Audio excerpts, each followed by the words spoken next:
évidemment, ça aurait été important que les indépendantistes soient là, mais il ne peut pas y avoir de coup pour rien quand des élus calédoniens rencontrent l'État.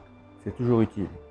En plus, il y avait Jacques Lallier et puis un autre indépendantiste, je crois, qui ont participé à ces conversations. Donc les indépendantistes sont parfaitement au courant de ce que souhaite faire l'État. Enfin, dans la mesure où l'État s'est prononcé. Et en tout cas, il s'est prononcé sur le fait que la Calédonie restera française compte tenu des résultats du référendum. Voilà.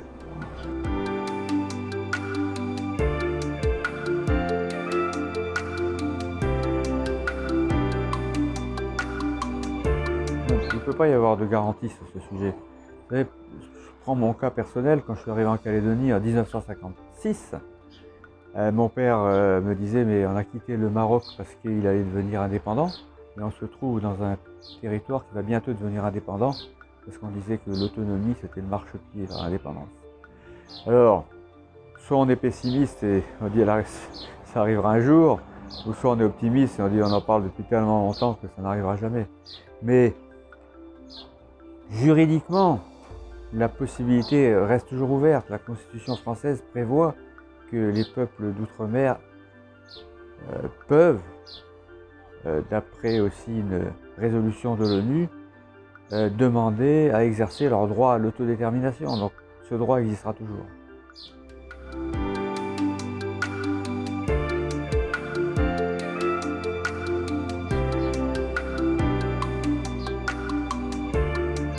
Bien malin, il saurait le dire, mais je pense que chacun va se dévoiler un peu. C'est-à-dire qu'on verra l'opposition entre Palika et Lucé, on verra l'opposition entre Calédonie Ensemble et les loyalistes. Chacun va jouer sa partition ou son anti-partition et on verra où nous en sommes. Mais je crois que je vois pas comment les indépendantistes peuvent fuir le débat. Enfin, ils peuvent le fuir. Ça voudrait dire que les choses se feront sans eux. On voit mal comment ils vont se heurter au problème du dégel du corps électoral. Ça va être la mère des batailles, comme a dit, je ne sais pas quel élu.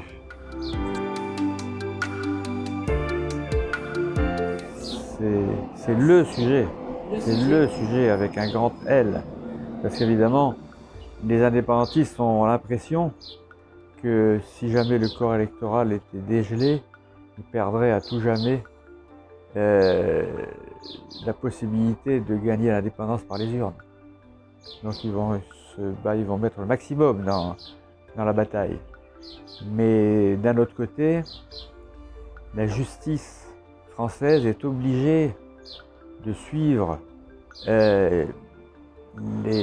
la Cour européenne des droits de l'homme. Parce que c'est un traité.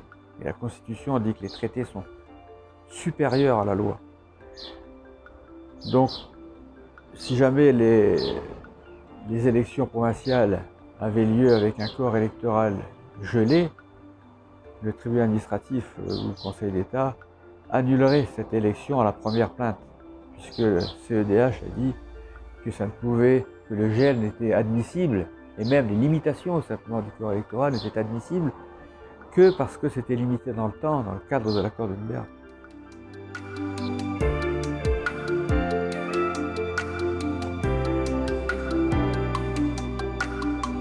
Alors après, tout va être de savoir où va être passé le curseur. D'après les juristes spécialisés, apparemment, le maximum serait 10 ans glissants. Voilà. Alors, est-ce que ce sera 10 ans glissants? Ou est-ce que ce sera 5 ans, ou 7 ans, ou 3 ans? Toutes les discussions vont se trouver là.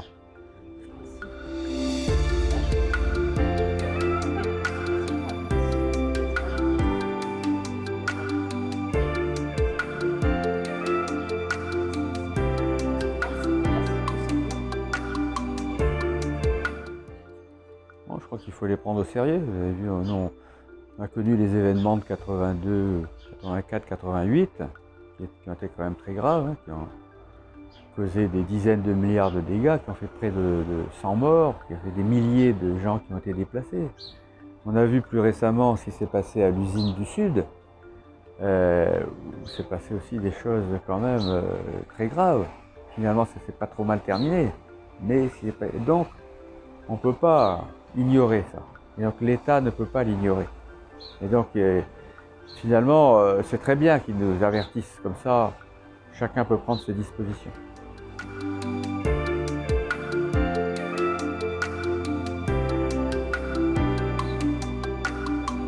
S'ils veulent pas participer aux discussions, s'ils veulent rien faire et attendre, ben ils attendront. Et puis ça se discutera entre les indépendants, certains indépendantistes, peut-être le Palika qui sera d'accord pour discuter, et avec les loyalistes qui seront d'accord pour discuter. L'inverse est vrai aussi. Moi j'avais critiqué déjà les loyalistes quand ils avaient refusé de pratiquer la politique de la saisie, de faire attention. Parce que si vous faites ça, ben, l'État décidera avec les indépendantistes. Parce qu'à un moment donné, il faudra décider. Parce que, bien sûr, on peut toujours reculer les échéances. Mais les échéances électorales vont toujours être très difficiles. Comment on peut faire? Il faudrait admettre qu'il n'y aura pas d'élection, que l'État va prendre la suite. C'est difficile à imaginer, mais je ne vois pas en quoi ça peut être favorable aux indépendantistes.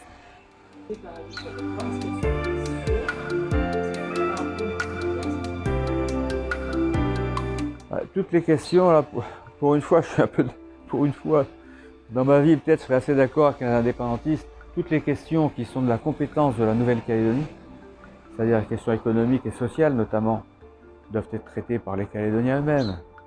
Et on a l'impression que c'est pour noyer le poisson. L'État se dit, bon, mais si j'arrive pas à avoir un accord politique marquant, au moins j'aurais réussi quelque chose en matière économique et sociale. Mais en fait, ça ne dépend pas de lui. On a déjà l'autonomie complète, la souveraineté, comme on dit maintenant, en matière économique et sociale. Alors, je ferai une exception quand même pour le nickel, parce que la Nouvelle-Calédonie ne pourrait pas, ne peut pas s'en sortir toute seule en cas de grasse crise du nickel. Et que l'État, qui, comme il l'a montré à maintes reprises, qui a les moyens financiers nécessaires pour sauver l'industrie du nickel. Et là, effectivement, la discussion est extrêmement importante, surtout quand on sait dans quel état sont nos 3 usines, les 3 en difficulté, et surtout, évidemment, l'usine du Nord. Plus de 1000 milliards de dettes, la Sofinor et la SMSP en en procédure de sauvegarde, c'est-à-dire en quasi faillite. Et on aura donc absolument besoin de l'État.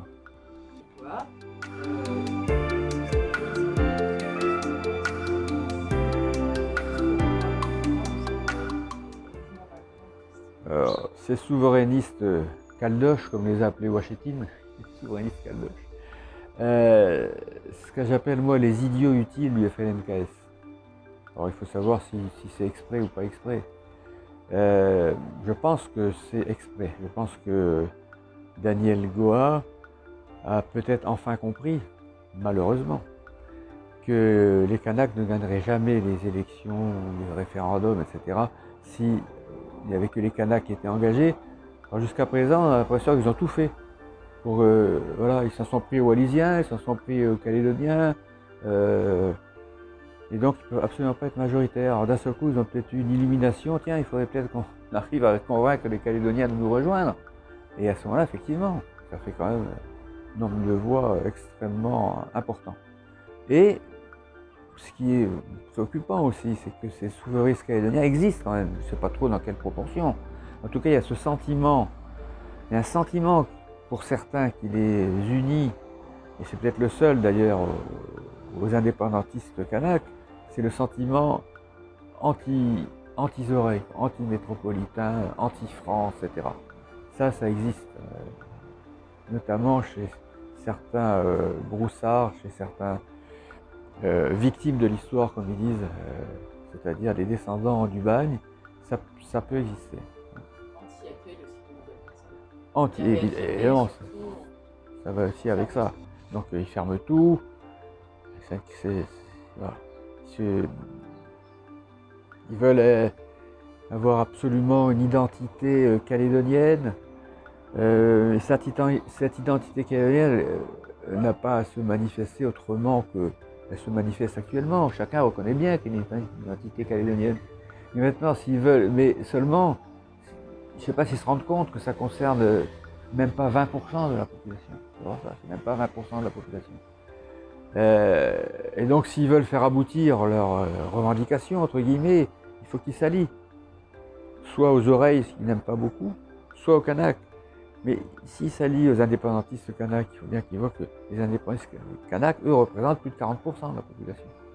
Donc ils vont être les idiots utiles des indépendantistes kanaks.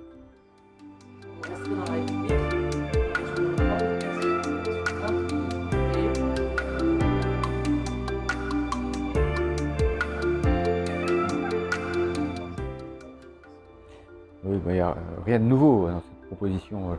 C'est à peu près ce qu'avait proposé Sonia Backès, c'est-à-dire de fixer une date, par exemple à chaque génération, un référendum par génération. C'est pas une mauvaise idée. Mais bon, il faut savoir, il faut. Ah oui, mais cette épée Damoclès existera toujours, à mon avis, on n'y échappe pas. Et aussi, on n'échappe pas au fait que la Constitution française prévoit la possibilité au peuple autochtone de s'autodéterminer, c'est-à-dire quand ils le veulent ou quand ça s'organise. Alors évidemment, on peut faire en sorte que ça s'organise de telle manière, mais dire comme ça à l'avance, ce sera à chaque génération, je dirais, à chaque génération suffit sa peine. C'est ce qui s'est passé là, hein. On critique les accords de Matignon et de Nouméa, mais ça a quand même été plus de 30 ans de paix. Donc si on trouvait une solution consensuelle dans la France pour une génération de paix, une nouvelle génération dans la paix, ce serait déjà pas mal. Est-ce que c'est le cas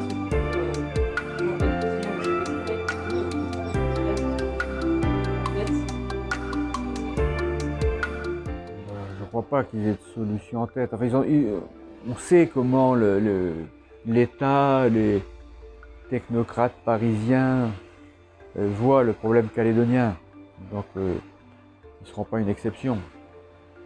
Donc, c'est sûr que eux, je pense, et je pense que Philippe Gomès en profite, sont évidemment favorables à ceux qui disent « Ah bien, on va trouver une solution, on travaillera tous ensemble, nous avec les Kanaks, etc. » Ils préfèrent cette solution, hein, Christophe me l'a dit maintes fois, qu'à celle qui dit « Écoutez, travailler ensemble, c'est pas possible. Pourquoi ? Parce qu'ils ont une vue très ethnique, pour pas dire raciale, des choses. Ils veulent gouverner eux. C'est la première des choses. Donc il faut qu'on fasse comme si on fait comme ils veulent eux, c'est bien, sinon c'est pas bien. Or on peut pas faire comme ils veulent eux. On peut pas parce qu'ils sont socialistes. Alors Philippe Gomès, lui, il a pu, avec le gouvernement germain, ils ont travaillé en très bonne entente. On contrôlait tous les prix, contrôler les loyers, contrôler les importations. Ils ont été d'accord avec la doctrine d'Angle, ils ont tapé sur la SLN, etc. Donc eux peuvent travailler ensemble, mais la majorité ne peut pas. Donc, il s'agit de s'entendre, mais que chacun gouverne là où il est majoritaire. C'est ça aussi la démocratie. C'est-à-dire, la solution, c'est facile, c'était celle de l'accord de Matignon. Quand on dit qu'on ne veut plus les provinces, ça veut dire qu'on veut retourner à la situation avant les accords de Matignon. Mais cette situation-là, c'est elle qui a créé les événements. Pourquoi ? Parce que les Kanaks sont minoritaires. Donc ils ne peuvent jamais accéder au pouvoir, sauf par traîtrise. Hein. Par exemple, c'était la traîtrise de FNDC naguère, c'était la traîtrise d'éveil océanien aujourd'hui.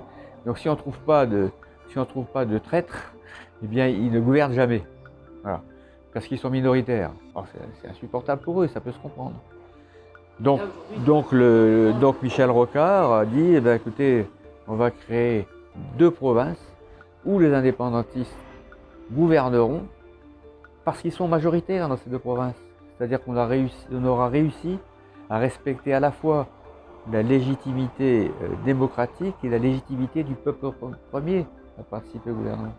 Donc c'est, je pense, la meilleure des solutions.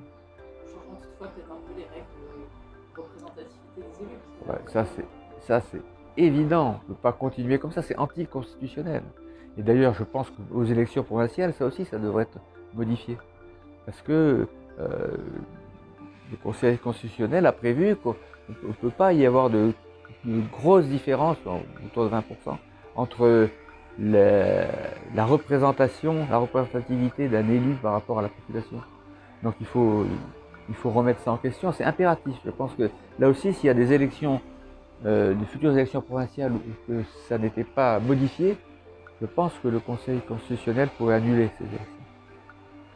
Sur ce point, les indépendantistes. Ah bah ils veulent plus. Possible, hein. Ah bah oui, mais ils veulent pas. C'est l'autre sujet. Oui, parce que mais- sur la partition, Ouais, j'ai ouais, peur. ouais.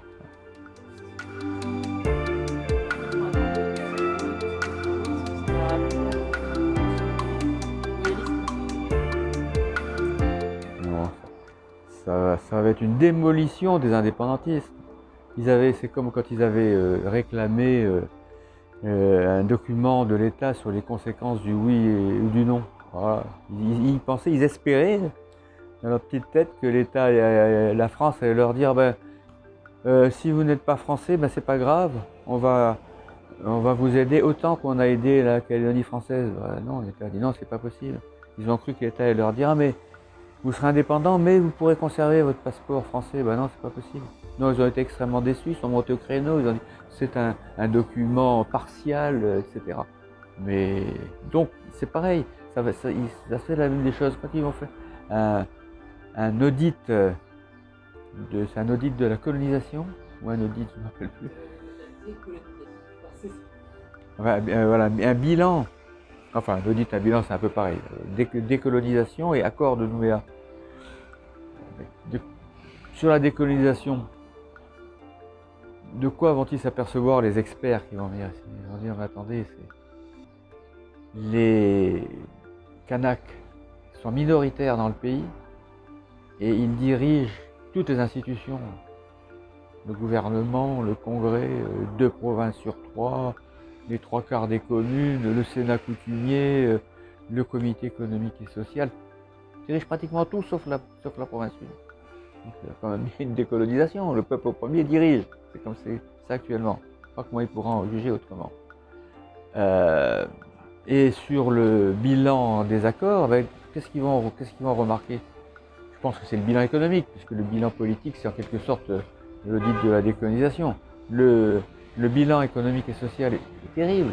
Mais qu'ont fait les indépendantistes en province nord, à part endetter toutes les entreprises à la suite de la quasi-faillite de Sofinor et de la SMSP? Ils n'ont pas fait grand-chose. Quand vous pensez qu'il y a des tribus encore du nord et de la côte est qui n'ont pas l'eau courante et qui osent accuser l'État entre nous, alors qu'ils en sont directement responsables, aussi bien la province que les communes. On voit les projets fous de la province des îles avec le pont de Mouly, 2,7 milliards. Vous savez combien il y a d'habitants à Mouly? Il y en a 309, je crois. 309 habitants, 2,7 milliards, et marche complètement sur la tête. Là, ils prévoient un aérodrome pour faire la liaison avec le Vanuatu. D'abord, ils ignorent quelque chose apparemment, c'est que le Vanuatu est un concurrent pour eux. Voilà, quand les gens veulent avoir une ambiance tropicale, mélanésienne, etc., les gens de Nouméa, parce que c'est là où se trouve le vivier des touristes, ils vont soit au Vanuatu, soit sur les îles ou sur la côte est. Et souvent ils vont au Vanuatu parce que c'est moins cher. Donc ce sont des concurrents directs. Ils ne voient pas qui des îles va aller au Vanuatu et qui des Vanuatu va aller aux îles. Enfin, ça n'a pas de sens. Ils vont dépenser 2 milliards encore pour ça. Donc le bilan est catastrophique pour eux. Et pendant ce temps, la province sud accueille les migrants, entre guillemets, de la province nord et des îles, toujours plus nombreux, se dépeuplent. Et nous, on se peuple de gens qui ont fui, qui n'ont pas de travail, qui sont à la recherche d'un logement, qu'on doit donc aider. Et on n'a plus les sous pour les aider, puisqu'on continue à financer les provinces nord et îles.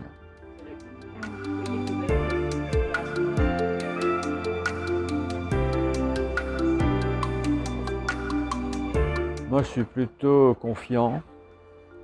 parce que l'État saura trouver une solution avec nous et avec les indépendantistes, et parce que je pense que les indépendantistes, et notamment dans la province Nord, je pense à Paul Néautine, connaît les difficultés qu'il y a à gérer une province et aura besoin, déjà besoin des financements de l'État. Et Darmanin nous a appris qu'il sera gentil avec les gentils. Ça veut dire quoi ça? Et bien, ça veut dire que si le Palika est gentil, il sera gentil avec la province Nord. Et donc il aidera l'usine du Nord à s'en sortir. Donc la Sophie Nord, donc la SNSP, et finalement toute la Calédonie, parce qu'on dépend tous de l'industrialisation du nickel. Finalement, il y a tout ce levier financier qui fait qu'on aura Oh, besoin de... non, mais il n'y a évidemment pas que celui-là qui compte, parce que les indépendantistes devront aussi obtenir quelque chose sur le plan politique. Moi, je crois que la solution, c'est effectivement qu'ils aient une plus grande liberté, par exemple, pour leurs coutumes. C'est ce qui craignent le plus. Je connais évidemment beaucoup de Mélanésiens. Et je m'aperçois que pour eux, effectivement, c'est pas le problème financier qui compte le plus. Alors c'est peut-être parce que, précisément, ils n'ont pas tellement besoin de financement. Hein, ils ne savent pas ce qu'ils perdront. Mais ce qui les préoccupe le plus dans l'immigration, c'est le risque de disparition de leurs coutumes et de la pratique des langues kanak. C'est ça qui, aussi bien les loyalistes kanak que les indépendantistes, craignent le plus. Donc il faut leur assurer, ainsi j'allais dire au Sénat coutumier, pas forcément au Sénat coutumier, mais en tout cas aux structures coutumières, les grands chefs, etc., que la France est capable de sauver leur culture. Elle l'a déjà prouvé, la France. C'est elle qui a fait construire le centre culturel Chibaou, qui a mis en place le Sénat coutumier, qui a mis en place le laboratoire des langues et cultures kanak, ou bien le conservatoire de l'Igname, bientôt le musée, etc. L'État est fort capable, au contraire, de leur démontrer qu'il veut les aider à conserver leur coutume. Et moi, je suis assez d'accord pour que dans les endroits où ils le souhaitent, les coutumiers aient plus de place, parce qu'ils l'ont déjà. On l'a vu pendant la Covid, avec les obligations, plutôt les interdictions des coutumiers à aborder à tel endroit, atterrir à tel autre endroit, à passer de... C'était quand même extraordinaire, c'est anti-constitutionnel et tout ce qu'on veut. Mais ça a été accepté par la force des choses. Et bien, moi, je crois qu'il faut carrément leur dire, ok, vous, les coutumiers, vous pouvez prendre des dispositions particulières dès lors qu'il s'agit de personnes de statut civil coutumier et dans le périmètre des terres coutumières. Il ne s'agit pas qu'ils règlent évidemment toute la Calédonie. Mais là où ils sont concernés, je serais assez d'accord, moi, plutôt d'accord, pour qu'on leur accorde plus de pouvoir dans les domaines culturels qui les concernent. C'est l'une des concessions qui pourrait être faite justement. Absolument. Il faudra en faire de toute façon, c'est sûr. Absolument. Mais le problème qui se pose, c'est peut-être chez les indépendantistes eux-mêmes, parce que la plupart suivent les coutumiers parce qu'ils en ont peur en quelque sorte, ils sont tenus par la coutume. Mais tous les chefs marxistes, du genre Goa par exemple, ne veulent pas entendre parler de la coutume, ceux qu'eux ne sont pas des coutumiers. Donc on peut même parier, si jamais la Nouvelle-Calédonie, ce qu'à Dieu ne plaise, devenait indépendante, il y aurait immédiatement des conflits terribles entre les politiques et les coutumiers. Donc c'est pas sûr qu'entre eux, ils soient d'accord.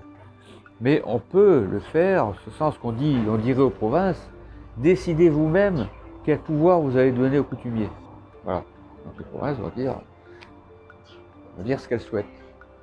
Et nous, on peut décider en province sud, par exemple, que eh bien là où il y a des réserves, parce qu'on appelait des réserves avant, c'est les terres coutumières, eh bien on donne plus de pouvoir aux coutumiers, mais pas ailleurs.